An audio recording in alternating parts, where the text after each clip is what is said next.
para nós, ela possa ser para nós iluminada, Ele possa nos iluminar sempre com relação à palavra já revelada. São duas coisas diferentes, né?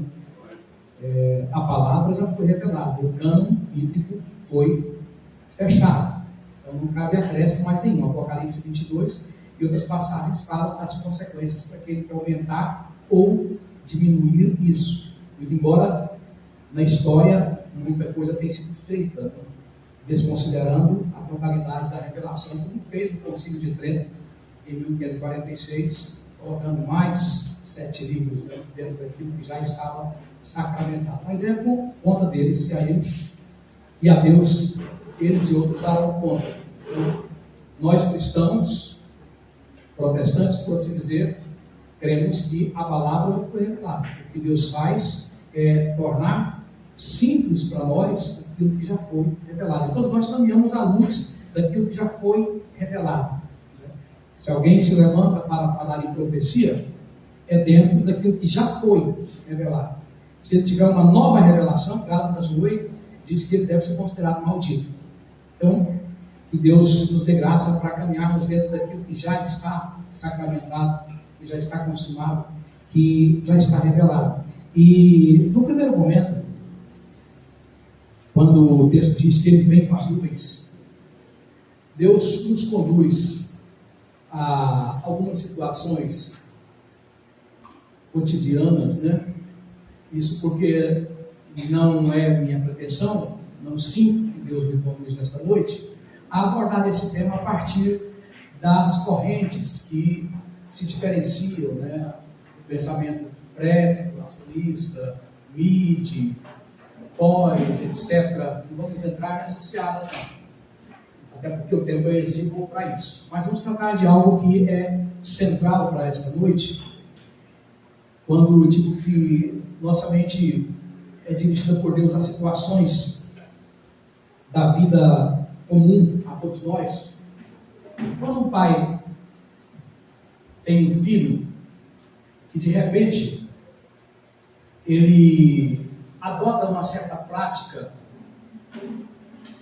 dentro da família, sendo esse filho o menor, estando sob a batuta de seus pais, sob a guarda de seus pais, então ele adota uma prática contrária a todos os princípios daquela família.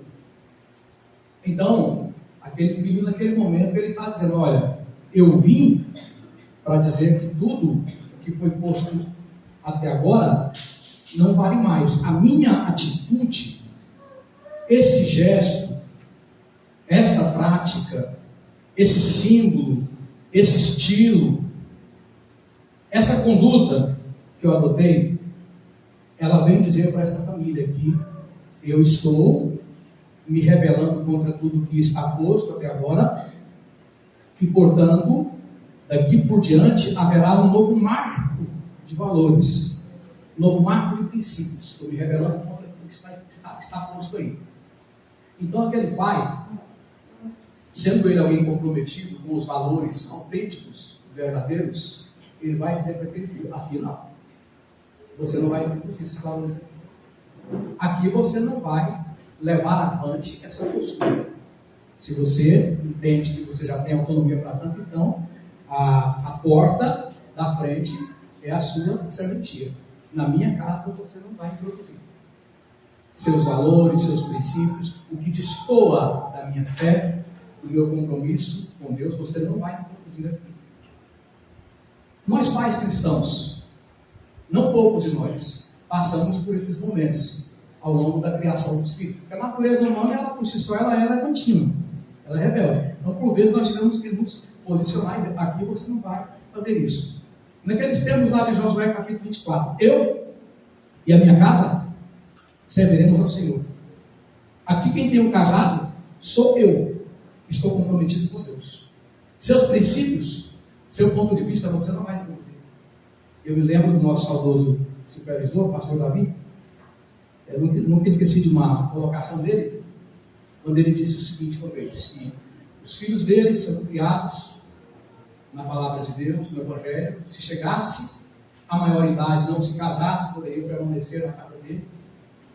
Mas, Se chegando a uma suposta autonomia, a maioridade entendessem que iriam servir ao maligno, ele disse o seguinte: se isso acontecer, vocês vão servir ao maligno com seus pés, na sua casa, no seu mundo. Aqui não, essa casa está consagrada, do centavo à célula maior, ela está comprometida com Deus. Por que eu estou fazendo essa introdução? Você pode perguntar, mas quem tem a ver?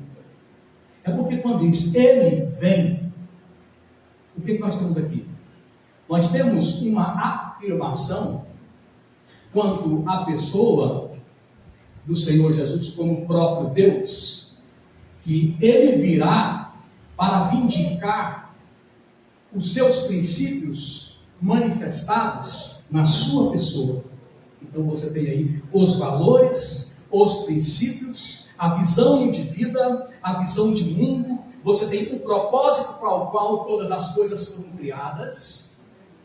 Ele virá para deixar bem claro que os céus, o perto, o longe, a terra, o mundo, sua plenitude, o conhecido, o desconhecido, ele criou para o propósito que lhe apraz. Ele, quem é ele? Ele é o sumo legislador, o sumo fazedor de leis, vamos assim colocar. Leis que ele fez na eternidade e que ele mesmo colocou.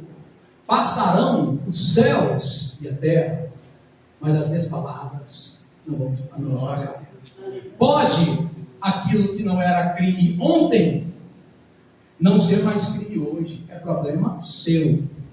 Você, legislador sem compromisso, que mudou as leis, é problema seu, você vai responder. Pode aquilo que não era pecado ontem, aquilo que era pecado ontem não ser mais pecado hoje. É problema seu, apóstata. Você vai responder por aquilo que está posto como decreto, como lei eterna. Você vai responder. E eu virei para vindicar, reclamar aquilo que foi posto como fundamento definitivo. Podem mudar as concepções filosóficas, podem se multiplicar as ideologias, podem se multiplicar as definições sobre ética, porque os valores do mundo são relativos, mas os valores bíblicos são absolutos. Então o apóstolo, preso na ilha de Patmos, quando tem essa visão, quando diz que ele vem, o apóstolo, ele vem como, ele fala como apóstolo, como aquele que foi usado como os demais apóstolos, para que a palavra inspirada fosse comunicada, e após ser comunicada na sua totalidade, ela fosse levada a essa condição canônica. Então tudo que está aqui, ele vem para vindicar isso. Ele vem para vindicar. Isto fala muito ao coração do piedoso, ao coração do crente, do quebrantado. Não fala muito, ou talvez não fale nada para a maioria das pessoas, porque infelizmente o número majoritário de pessoas estão cada vez mais fechadas para a palavra de Deus, porque o inimigo tem transformado suas mentes na latrina, na lixeira do pecado. O apóstolo Paulo fala dessa condição em que as pessoas não conseguem mais ouvir.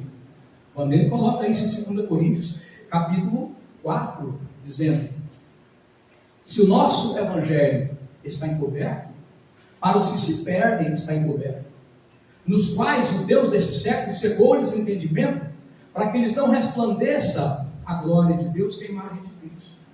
Então ele manifesta esta preocupação com os irmãos que recebem a sua carta, quanto ao cuidado das tantas mensagens que as pessoas deixam chegar às suas mentes, que podem levar as pessoas a uma condição fatal e definitiva de cauterização. Mas o apóstolo adverte aos santos destinatários desta carta sobre o fato de que ele vem cobrar do mundo que resolveu não considerar mais seus princípios, resolveu não considerar que os céus, a terra, o mar e tudo que neles há foram criados por ele para o propósito que lhe apraz. Ele vem, fala muito com a sociedade brasileira. E me desculpem, pelo que eu vou dizer. Quer dizer, me desculpe não, eu sinto muito se você não compreende ou se não acha bom. Mas não tem problema, porque a pastora de Livros das poucas que me convidam para pregar Bíblia. Se não me convidar mais, eu estou acostumado. Está entendendo? É a pastora de Livros, é o pastor Jé, é uns gatos pingados, não eu que me chamo. Estou bem servido. Então o que acontece? Ele vem. Fala muito, irmãos, para a nossa geração. Quando você tem uma Suprema Corte tomada por satanistas, que pega os princípios da palavra de Deus e simplesmente dá gargalhadas dele.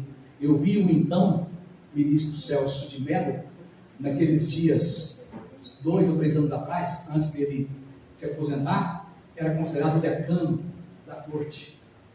Quando ele foi, como relator, julgar a questão da homofobia, ele disse que o conceito que as pessoas têm de família patriarcal é um conceito que é resultado de um construto, de uma ideologia que foi construída, mas não existia. Isso aí é fruto do meio, a sociedade entendeu ao longo dos anos que isso existe, mas isso não é definitivo. Portanto, é relativo, qualquer tipo de família, qualquer tipo de casamento, qualquer tipo de união estável, e aí a coisa não tem mais limite, né? Você está vendo os piores absurdos, né? A nossa Constituição é muito clara, mas foi violada. Quando parece que o artigo 222 coloca que a família ela é constituída de homem e mulher. Passaram por cima, né? Da mesma forma, no ano de 2011, que foi o ano mais triste da história da nossa nação, quando esse mesmo Supremo Tribunal Federal, rasgando a Constituição e cuspindo na Bíblia, votou com maioria absoluta pela efetivação da união estável entre pessoas do mesmo sexo. Mas o texto diz que ele vem, viu? Diz que ele vem. Essa Suprema Corte, que é o pior exemplo para as nossas crianças. Os pais têm a responsabilidade de dizer isso. O pior exemplo de conduta de vida para as crianças, para os adolescentes, para os jovens brasileiros é a nossa Suprema Corte. Nossa, não. É essa Suprema Corte. Não existe um pior exemplo na sociedade brasileira para as nossas crianças, para os nossos adolescentes, para os nossos jovens, do que esses homens que destroem os princípios, que trabalham incansavelmente para destruir a verdade como fundamento e introduzir a mentira como fundamento da nossa sociedade, seguidos pelos legisladores, deputados e senadores, todos eles unidos na prática da impiedade para destruir a verdade e introduzir a mentira como fundamento da nossa nação. Pessoa presa, condenada por quase 30 juízes, mais 26 processos, 3 instâncias, recebe como presente a cadeira da presidência da República. Como é que isso chega à mente das crianças, dos adolescentes, dos jovens da nossa nação? Que mensagem isso está passando? Qual o efeito disso para os princípios que foram ensinados? Para os valores? Isso está dizendo para as crianças, para os adolescentes o seguinte: olha, tudo que seus pais ensinaram para vocês não vale mais nada. A verdade não compensa, é a mentira que compensa. O que é bom é o crime. O que é ruim são as pessoas honestas. Ou seja, esqueçam tudo que foi passado para vocês. O que a Bíblia está dizendo? Vocês vão prestar contas. Ministros da Suprema Corte, vocês vão prestar contas por se qualificarem como os maiores delinquentes de uma nação. Vocês vão prestar contas. Ele vem. Está dizendo para os deputados, para os senadores corruptos, ele vem. Está dizendo para uma mídia vendida, determinada a doutrinar nossas crianças com ideologia de gênero e toda sorte de doutrinas e demônios. Está dizendo, ele vem. Está dizendo para os professores, comprometidos também em destruir os valores judaicos cristãos, em destruir a palavra de Deus. Está dizendo para os docentes, para os professores, Você está fazendo isso aí, mas você saiba, ele vem. Irmãos, isso aqui não é questão política, não. A gente vive num momento muito difícil, porque tudo que o diabo está fazendo na nossa nação e no mundo afora está vindo sob a bandeira política. Tudo. Todas as pautas, os projetos que são levados avante vêm sob a bandeira política. Ideologia de gênero, questão política. Mais de 700 projetos já tramitaram no mandato, no último mandato da Dilma, mais de 700 projetos, tudo para destruir a família, destruir a igreja, sob a bandeira política. Aí o que acontece? Eles fazem tudo isso, e se nós nos posicionarmos, quer saber de falar de política não. Sabe para quê? Para que eles tenham um monopólio da informação, e assim nos amarrem, assim nos façam calar, para que eles possam catequizar à vontade de nossas crianças, nossos jovens, destruir nossas famílias. E não vale nada, não está falando de política, eu não estou falando de política. Eu estou falando de qualquer, eu estou entrando em qualquer tema onde o pecado esteja pegando carona para cumprir o meu papel de pregador, de apologeta, de comprometido com a palavra de Deus. Se o pecado pegar carona em qualquer situação, e a política é uma delas, então eu vou falar daquele assunto, não com uma finalidade em si, mas é porque a palavra de Deus deve entrar em todo e qualquer lugar. A verdadeira igreja, o verdadeiro ministério entra em todo e qualquer lugar. Em toda e qualquer situação onde alguma filosofia esteja sendo utilizada para promover o pecado. Então, o homem de Deus está convocado. A mulher de Deus está convocada a se posicionar, a falar em alto e bom som, a declarar para aquela sociedade corrupta, para todos aqueles que aderem ao pecado, dizer: ele vem, ele virá. Você está fazendo isso aí, mas ele virá. E o que mais? Que essa palavra fala aos nossos corações. Estão instituindo tudo aquilo que atende à demanda pecaminosa do ser humano. Tudo aquilo que eles acham melhor.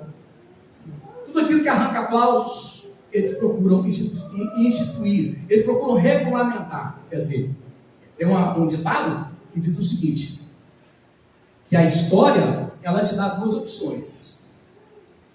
Você vai fazer dela seu pedagogo ou seu carrasco. Se você aprender com as lições da história, ela será seu pedagogo. Se você ignorar as lições da história, ela vai ser o seu carrasco. As nações de milênios atrás fizeram a mesma coisa que está acontecendo agora. Quiseram caminhar colocando de lado todos os princípios que Deus tinha passado para o ser humano. E essas nações, elas não existem mais. Você recorrer à história, pergunta onde é que estão os acádios, os sumérios, os antigos egípcios, que não são os que estão lá hoje. Onde é que estão? Onde é que está Babilônia, a Média e a Pérsia, que não é o Irã que está lá hoje? Onde é que está a antiga Grécia, que não é a que está lá hoje? Onde é que está a antiga Roma? O pecado é a desgraça dos povos. Apocalipse, Provérbios capítulo 4. É a ruína dos povos. Quando nós entendemos que ele, que ao mesmo tempo é o sumo legislador, ele que ao mesmo tempo é o sumo juiz, ele que ao mesmo tempo é o que preside, o que governa de eternidade a eternidade, esta palavra é para o mundo uma palavra de protesto, uma palavra de reprovação das obras malignas, reprovação das práticas impiedosas, diante daquele que fez as leis, que julga segundo as leis que ele fez, e que governa também segundo as leis que ele fez. Então está dizendo para o mundo, é uma palavra de protesto, é uma palavra de censura, é uma palavra de condenação. Mas por outro lado, nós precisamos entender que esta é uma palavra de esperança para a igreja. Não é de medo, não é de pânico, não é de pavor, é de viva esperança para a igreja. E é importante dizer isso, sabe por quê? Quando nós entendemos esperança na perspectiva do mundo, então nós temos uma possibilidade. Falamos de possibilidades. Não é certeza. Eu espero que eu passe naquele concurso público. Eu espero que a minha condição financeira melhore. Eu espero que eu possa melhorar o problema de saúde que eu estou enfrentando. E por isso vai. Você está falando de possibilidades. A perspectiva da esperança humana tem que ver com possibilidades. Mas quando você fala da esperança do ponto de vista bíblico, você está falando de certeza. Todas as promessas de Deus são em Cristo Jesus, sim. Não é sim e não. Elas são sim para as nossas vidas. Fiel é o que prometeu, pelo que também o fará. Certeza, convicção. Então, quando diz, ele vem, esta é uma palavra cuja expressão, em termos de esperança, não tem como encontrar uma definição satisfatória em gramática nenhuma. Ela está falando da convicção absoluta de todos os salvos, independente da circunstância em que ele esteja vivendo. Pode tudo virar de cabeça para baixo. Pode a realidade social, política, econômica de uma nação ser totalmente destruída. Pode uma nação perder a sua liberdade, como o Brasil perdeu a sua liberdade. Nós não temos mais liberdade. Eu tenho certeza que eu posso pagar pelo que eu estou falando aqui. E assumo. Pode o pior acontecer. Quando João diz, ele vem, ele mesmo estava numa situação que humanamente não tinha motivo para ter esperança. Não tinha motivo para estar otimista. Eram N situações que humanamente não o inspiraria de modo algum a ter esperança. Sua nação não era soberana, estava debaixo dos futuros romanos. Ele não era alguém que tinha uma pátria livre, infelizmente, né? Nenhum dos apóstolos viveu para ver Israel livre, nenhum deles. Aí, às vezes eu fico me perguntando, né? Eu sinto muito, se Deus permitir que continue destruindo a minha nação. Sinto muito se Deus permitir que ela vire uma ditadura sanguinária, repressora, mais que já é. Mas eu não sou melhor do que os profetas, do que os apóstolos. Nenhum dos apóstolos viveu no Israel livre. Vou cumprir meu dever de cidadão e, acima de tudo, dever cristão de cortar a verdade como bandeira. Mas se Deus quiser nos provar com uma situação gravíssima, Ele é Deus, Ele sabe por quê, Ele sabe para quê. Mas o fato é que quando diz ele vem, está falando de uma esperança que ela extrapola todas as realidades humanas. Ela nos leva a crer, ela nos leva a cantar, ela nos leva a celebrar, ela nos leva a cultuar a Deus, independente das situações que possam nos acolher, independente das perdas. Se para o mundo ele vem, está falando de sentença, está falando de juízo, está falando de condenação, está falando de prestação de contas, mas para os salvos, essa palavra está dizendo que os acontecimentos desse mundo não podem mudar em nada o propósito de Deus para os fiéis, para os santos. As perdas desse mundo não podem alterar em nada aquilo que na eternidade, quando o mundo não era mundo, Deus planejara para os salvos. A esperança cristã está nesta promessa, ele vem. Repousa nessa expressão, ele vem. Todas as expectativas dos salvos estão aí depositadas. Quando você vê um salvo que está trabalhando e alguém lhe faz uma proposta indecorosa para subir o seu salário e ele rejeita essa proposta, é porque ele está dizendo: eu não posso trocar a eternidade pela vida passageira. Ele está focado nessa esperança, ele vem, Quando alguém é pressionado, bom, se você não fizer assim ou assado, você vai perder seu emprego, mas você tem que negociar princípios, valores cristãos. Então, essa esperança cristã, na hora repercute. O meu ganho, ele é infinitamente maior do que esse ganho ou do que essa perda. No dia a dia isso reflete. Quando estamos diante de uma situação em que as pessoas nos pressionam para que nós possamos relativizar os princípios da palavra de Deus para merecer a amizade de alguém, para merecer o convívio de alguém. Então naquela hora o crente ele entende. A minha escolha já tinha sido feita há muito tempo. Eu sou de Jesus. Eu sou daquele que vem, não é, jovens e adolescentes? Quando a patota, quando a galera, na escola, na universidade, na faculdade, no mercado de trabalho, ou na família, ou até mesmo na igreja, infelizmente, faz uma pressão porque você não quer negociar os princípios da palavra de Deus, e você deixa claro qual é a sua posição, é porque você está focado nessa promessa. Ele vem. Aleluia. Meu compromisso é com ele. Glória a Deus. Eu estou esperando algo incomparavelmente maior do que esse conceito aí, ó, de perda e de ganho. Glória. Aquilo que eu estou esperando não pode ser compreendido por aqueles que são regidos por esta visão medíocre. Aquilo que o olho não viu, né? A mente humana não pode alcançar. É o que Deus tem preparado para aqueles que o amam. Estamos acima de toda e de qualquer situação. Assim via o apóstolo preso na ilha de Patmos, na sua idade já avançada. É o que tudo indica, foi o único que não foi executado, porque os outros todos foram executados. E mesmo caminhando para a morte, todos eles não abriram mão. Os irmãos com certeza têm conhecimento da realidade dos horrores, dos circos máximos, do Coliseu Romano, a maneira como aqueles irmãos eram conduzidos para a morte, muitas vezes mortos lentamente, seu corpo circundado por uma espécie de encerado de petróleo, e o carrasco chegava ali e dizia: nega o seu Cristo, diga que César é Deus e vive. Ele dizia: Maranata, ora vem, Senhor Jesus. E morria lentamente sendo assado.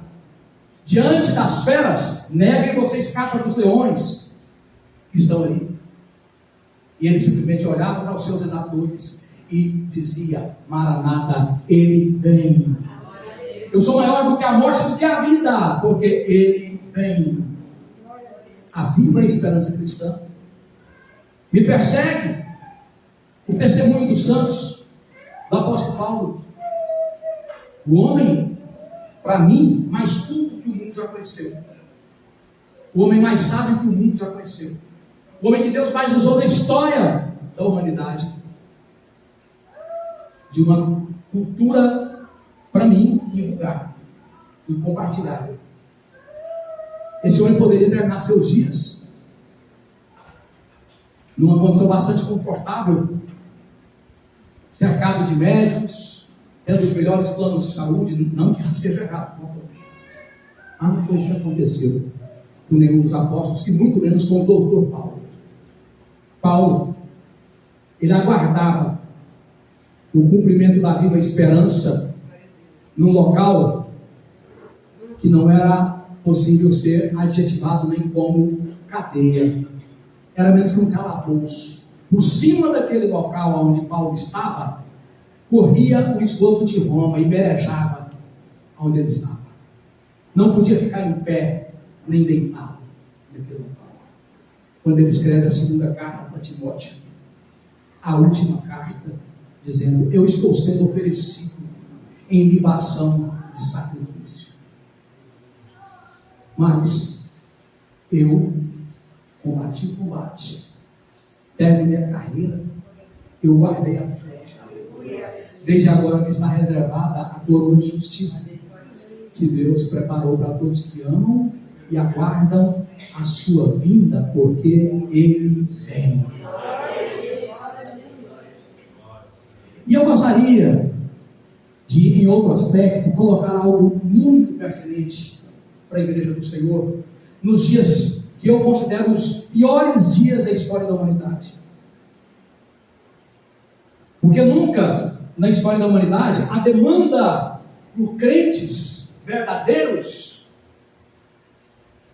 fortalecidos pela esperança que não se pode dissipar, nunca essa demanda foi tão grande por crentes e testemunho autêntico. Nunca uma geração precisou tanto do testemunho do Evangelho, nunca como a nossa, porque nunca houve uma geração tão rebelde como a nossa. Nunca houve uma geração tão blasfema como a nossa. Nunca houve uma geração de filhos tão desobedientes, tão irreverentes, tão sem respeito como a nossa. Nunca houve uma geração de autoridades tão vendidas, tão prostituídas como a nossa. Nunca a verdade foi tão escarnecida como está sendo escarnecida pela nossa geração. E aí você vai dizer, mas como é que é isso? Como é que a demanda é tão grande por pessoas que têm o testemunho verdadeiro? Irmãos, nós temos muito ativismo religioso com fachada de cristianismo.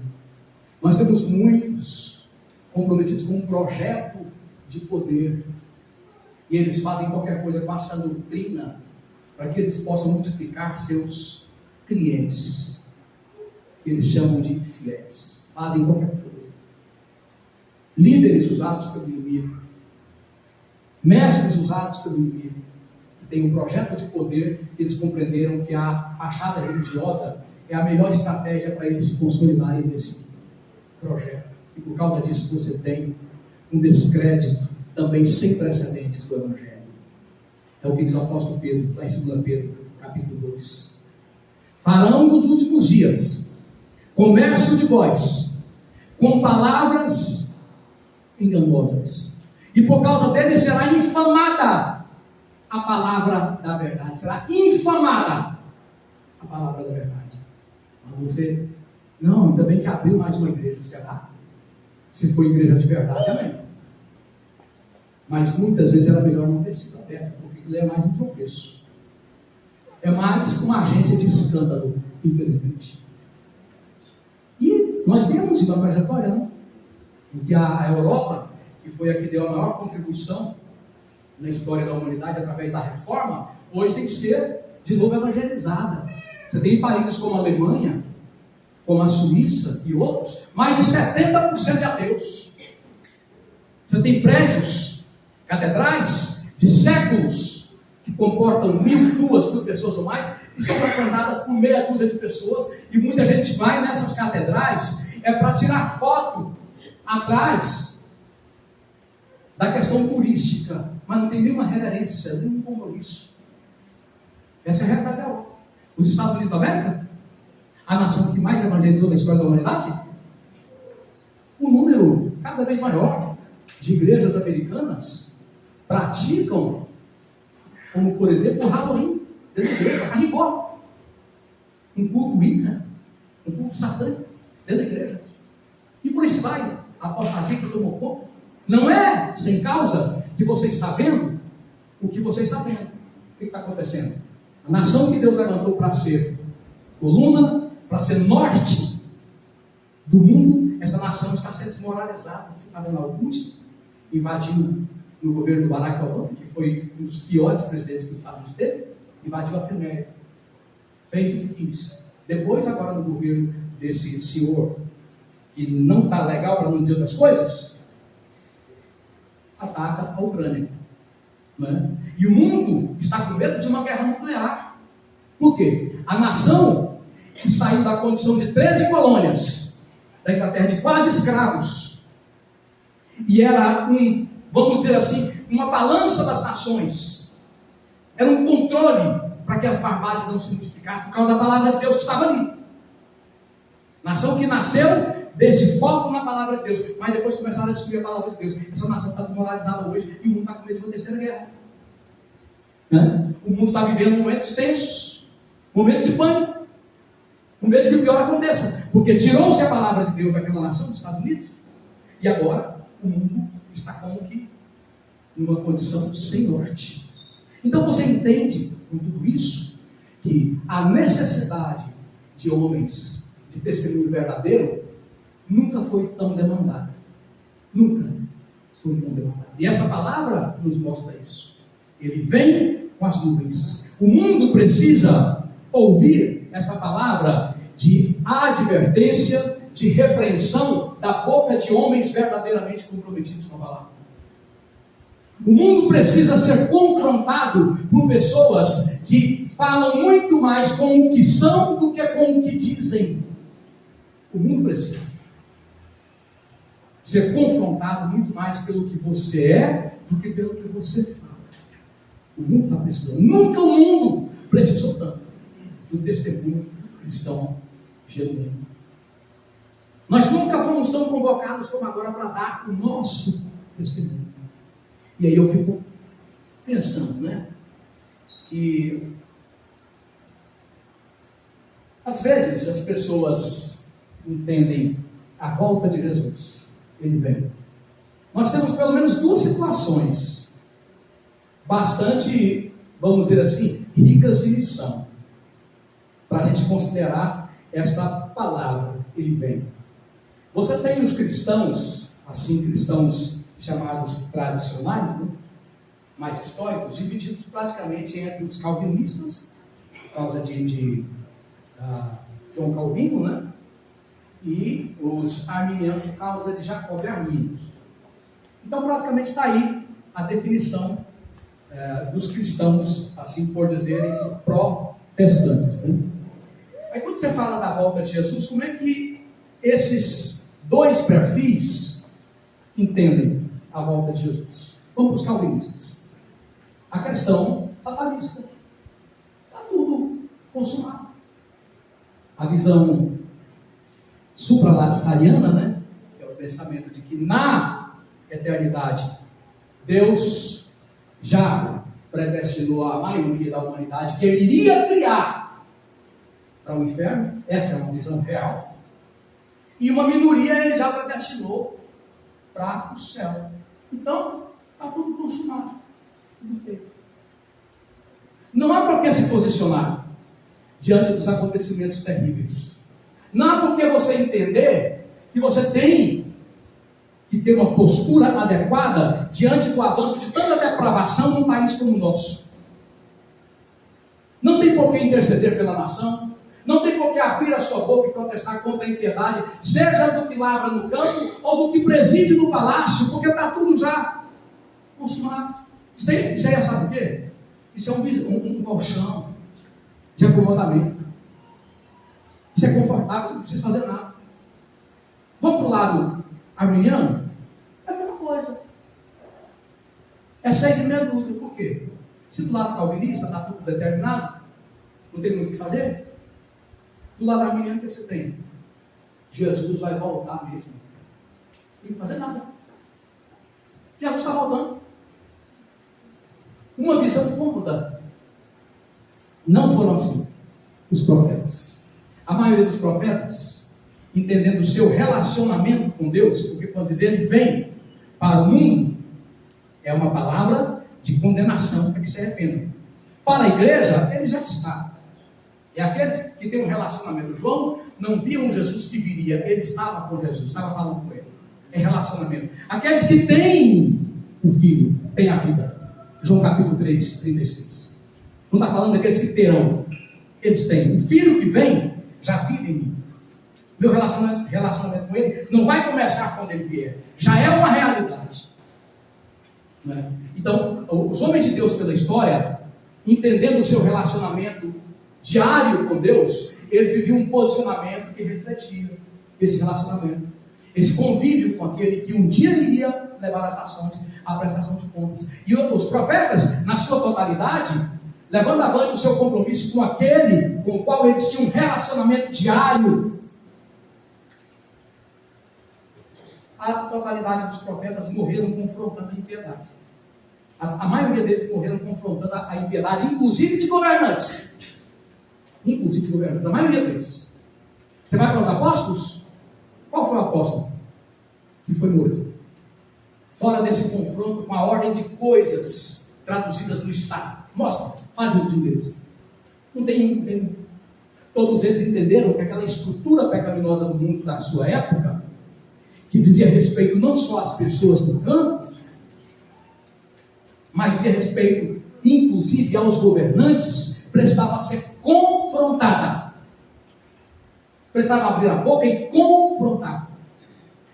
E assim eles fizeram. E pagaram a vida. A reforma protestante, que foi uma das maiores bênçãos para a humanidade, esta reforma protestante foi exatamente o quê? Depois da pré-reforma, antes da reforma, ela foi, depois da pré-reforma, a eclosão do testemunho de homens que teve um relacionamento verdadeiro com a